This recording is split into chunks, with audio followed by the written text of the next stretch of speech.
இந்த மலர்கள் எல்லாமே அடுத்து அடுத்து பக்கத்தில் இருந்த மரம் செடியிலிருந்து தான் வந்தது.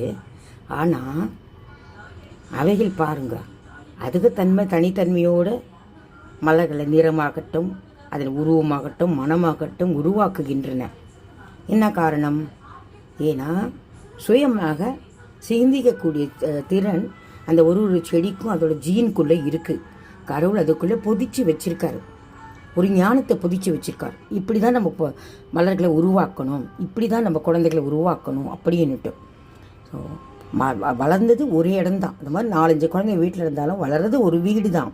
ஆனால் அதது தன்னுடைய மனதுக்கும் அறிவுக்கும் திறமைக்கும் தகுந்த மாதிரி தன்னை உயர்த்தி கொள்கின்றன, தன்னை வித்தியாசப்படுத்தி கொள்கின்றன. ஸோ வித்தியாசப்படுத்தி கொள்வது ஒன்று, இண்டிவிஜுவாலிட்டி தனித்தன்மையை காட்டுவது ஒன்று.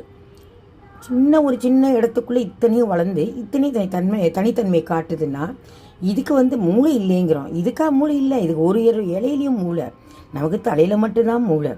அதனால் இந்த மலர்களை பார்த்து கற்றுக்கொள்ள வேண்டியது என்னவென்றால், நாம் எல்லோரும் ஒரே இடத்திலே பிறந்தாலும் வளர்ந்தாலும் நம்முடைய திறமையை வளர்த்து நாம் செய்யும் செயல்களால் நாம் மிக வித்தியாசமாகவும் மிக உயர்வாகவும் பெருமையாகவும் மகிழ்ச்சியாகவும் அறிவாகவும் ஆற்றலாகவும் சுபிட்சமாகவும் செல்வமாகவும் வாழலாம் என்பதுதான்.